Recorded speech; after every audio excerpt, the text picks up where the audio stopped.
So, why is it important sometimes to ask why? Why is it important to ask why? Why is why? Asking a question about why. Anyway, what benefit is that to us, and why should we? When should we? Hey, humans, Coach Nate here with another mindful focus to share with you. I want to talk today about the power of asking why. The power of asking why. There are times where we don't want to ask, but then there are times where, too often actually, we just accept things the way that they are, the way that they happen, and they're going to be. Now, when it relates to events and circumstances and certainly other people's behaviors, sometimes it is best to simply accept it for what it is and not fight it or resist it. Why? Because we have no control over those things most of the time. So to obsess and worry and be upset and become emotionally distraught, trying to control things we don't control, that doesn't serve us. But that does not apply to our thoughts, our actions and behaviors that stem from those thoughts. So, what that means is we don't have to just accept our thoughts, actions, and then what turns into behaviors as they are. Accept them as they come all the time, which is different than processing emotions, which I've talked about in other videos. The question is, are we doomed then to say and think and repeat the same behaviors over and over and over again, even if we don't like it?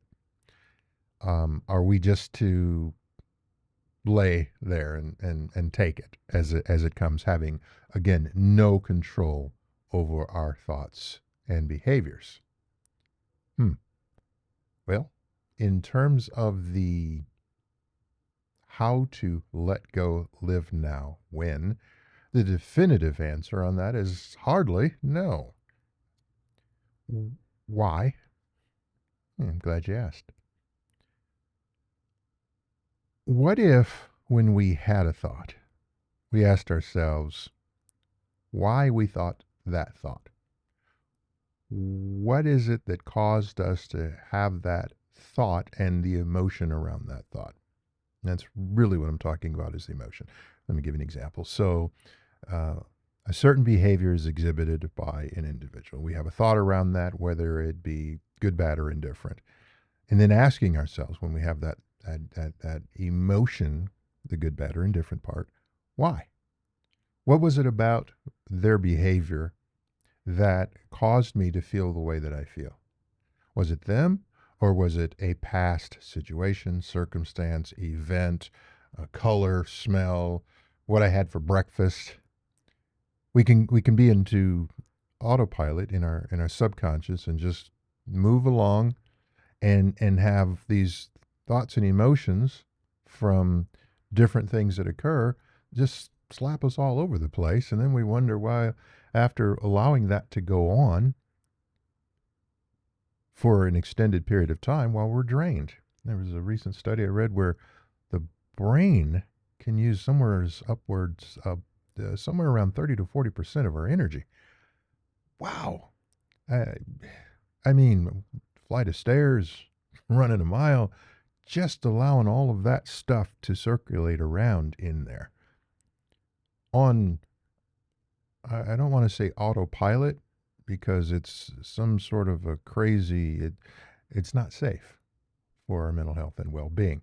It's happenstance. It's madness. It's chaos. So if we were driving and we were driving erratically, that wouldn't be the best use of energy, fuel consumption, wear and tear on the tires, safety for us. So why do then we allow some process entity in our heads to just go kittywampus with our thoughts in our brains? So, what if when we had that emotion around that thought and we asked ourselves why, we unpacked why we feel a certain way? Why do I feel that way about that? Well, I remember as a kid, fell off my bike, scraped my knee. I remember as a kid being over a relative's house and a fight broke out. I remember being in school as a kid and somebody used that word and it really. So if we're tying today's behaviors to yesterday's trauma and that is causing us to feel the way that we feel today, but it doesn't necessarily relate to the event, action, or person in today, and we have a chance to separate those two and deal with and address the why, to work to heal from that past trauma, big T or little t, to process those emotions that we may not have, we may have suppressed, ignored, pushed down, to allow us then to not be triggered by it occurring today and then taking that trigger to the next step of this person is against me. This person has it out for me. This person did that on purpose. They may have no idea. Other people's behaviors may have nothing to do with the past trauma that you've experienced. So we best to separate those two as the starting point to begin to move forward past and now allow these thoughts and emotions that are associated with those thoughts to suppress us, hold us down, rob us of our energy, hold us back. And then when we look at it from that lens and we examine our behaviors, how am I now responding? Am I responding because of a past wound or am I responding because this is a current offense? And there are differences. There are times when people do things that are offensive that are right here and now. Even then, how much control do I have over it?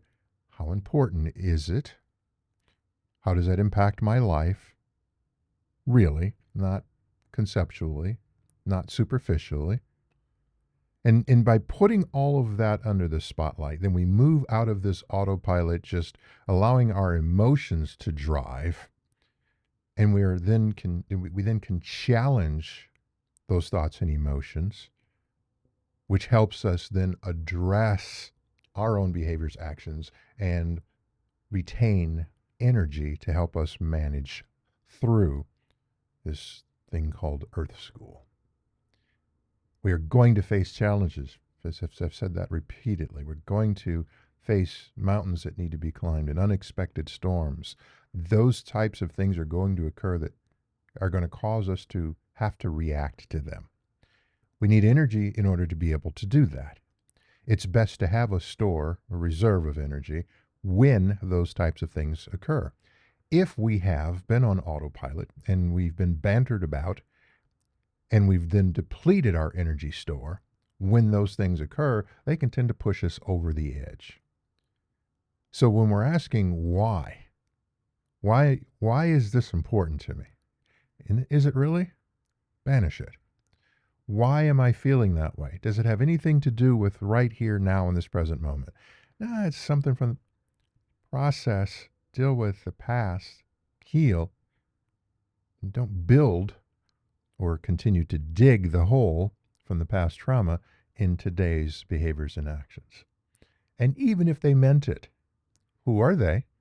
What impact, what importance do they have in your life? Really have, not superficially. And if they don't play that big of a role, then their actions don't matter. It's not life or death for you. It's them doing and being who they are. You do the same. Do and be you are. And asking yourself why every step along the way. So you know your purpose, you know your value, and helps you to remain focused and retain as much of that energy as you need to navigate through this thing called life. Just sharing some insights with you. Feel free to try it or toss them.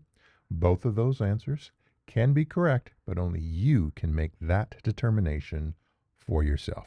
If this content resonates with you, please feel free to give a like and a subscribe, hit the notification bell so you know when I post additional content like this, and share this with someone who you think may benefit from it to help them in their life's journey. And as always, remember to let go, live now, and win.